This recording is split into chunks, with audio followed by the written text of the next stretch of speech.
Oke, selamat datang. Di sini kita akan coba bongkar bareng-bareng nih seperangkat alat yang ampuh banget buat bantu Anda keluar dari obrolan yang paling manipulatif sekalipun. Tujuannya, biar Anda bisa pegang kendali lagi. Langsung aja kita mulai ya.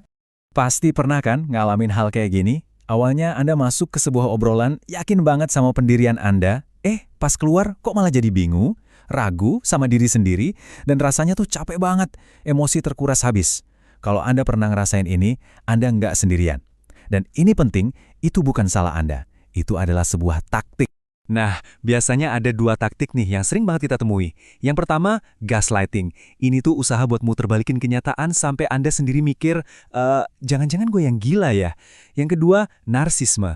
Nah, kalau ini tujuannya cuma satu, ngendaliin cerita biar mereka selalu jadi tokoh utamanya. Entah jadi pahlawan atau jadi korban. Yang perlu kita sadari adalah, ini tuh kayak permainan, yang aturannya sengaja dibikin supaya kita kalah.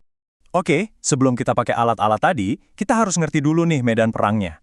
Ini bukan soal nyerang balik ya, tapi lebih ke memahami apa sih yang sebenarnya terjadi, supaya kita nggak gampang kejebak. Jadi gini, menurut salah satu teori komunikasi, setiap obrolan itu punya 3 lapisan yang jalan barengan. Coba bayangin deh, Anda lagi diskusi soal tugas rumah. Pertama, ada tugasnya. Oke, siapa nih yang giliran cuci piring? Terus ada identitas. Anda mau dilihat sebagai pasangan yang adil atau enggak kan? Dan yang terakhir, tentu aja ada hubungan yang harus dijaga. Nah, 3 hal ini tuh selalu ada di obrolan apapun. Nah, ini dia kuncinya. Seorang manipulator yang jago, dia tuh tahu banget cara paling gampang buat menang debat. Bukan dengan ngebahas masalahnya, si tugasnya itu, tapi dengan mengalihkan topiknya ke diri Anda. Mereka nyerang identitas Anda, bikin Anda sibuk ngebelain diri sendiri. Hasilnya, Anda jadi lupa sama sekali. Tadi itu kita ngomongin apa sih sebenarnya? Oke, sekarang kita masuk ke bagian yang paling fundamental. Ini soal mengubah mindset. Anggap aja ini fondasi yang harus kuat sebelum kita bangun apapun di atasnya. Karena disinilah kekuatan sejati kita berada.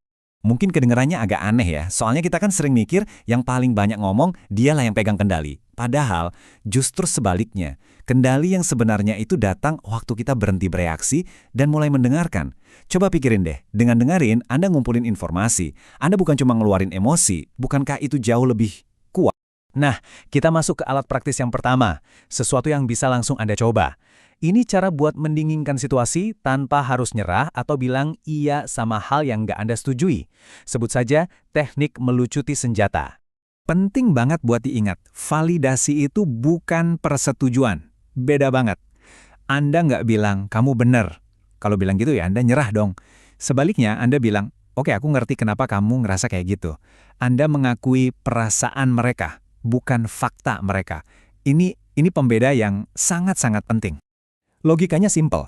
Ketika seseorang ngerasa didengerin, keinginan mereka buat nyerang terus, buat ngulang-ngulang omongan yang sama kayak kaset rusak, itu bakal berkurang. Tembok pertahanan mereka mulai turun. Nah, disitulah ada celah kecil buat Anda masuk dan menyampaikan sudut pandang Anda secara lebih produktif. Oke, terus gimana kalau serangannya udah pribadi, udah langsung nusuk? Hinaan, sindiran, atau komentar yang remehin gitu. Nah, buat yang kayak gini, senjatanya beda lagi. Senjata yang jujur kuat banget. Yaitu diam. 7 detik. Mungkin pas lagi panas-panasnya 7 detik itu rasanya kayak seabad, tapi disinilah kuncinya. Reaksi emosional Anda itu umpan yang mereka lempar. Mereka tuh pengen Anda marah, pengen Anda nangis, pengen Anda ngebela diri. Nah, diam selama 7 detik itu adalah cara Anda bilang, enggak, aku nggak akan makan umpan itu. Caranya simple banget, cuma 3 langkah. Pertama, terima umpannya. Biarin aja mereka ngomong lempar serangan itu. Kedua, tahan jeda. Jangan ngorong apa-apa. Hitung aja dalam hati, 1, 2, sampai 7, biarin kata-kata mereka itu ngegantung gitu aja di udara. Ketiga, setelah jeda yang mungkin terasa canggung itu, lempar balik sorotan ke mereka dengan 1 pertanyaan tenang. Teknik ini tuh kayak cermin. Keheningan Anda itu maksa mereka buat ngaca, buat dengerin lagi ucapan mereka sendiri. Waktu Anda dengan tenang nanya, maaf, bisa diulang tadi ngomong apa? Atau, maksud kamu ngomong gitu biar aku malu ya? Anda bikin mereka dengar sendiri betapa nggak enaknya kata-kata mereka.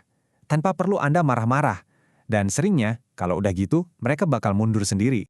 Lanjut kita bahas senjata andalan para manipulator nih, yaitu bikin kita kewalahan dengan ngungkit-ngungkit semua kesalahan kita dari zaman bahela. Pernah ngalamin kan?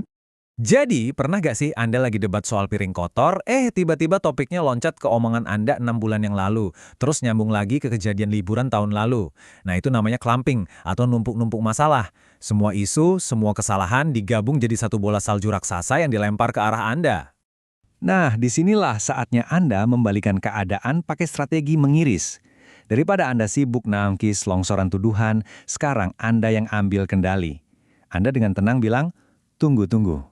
Aku mau kita fokus ke satu masalah ini dulu, yang lain nanti.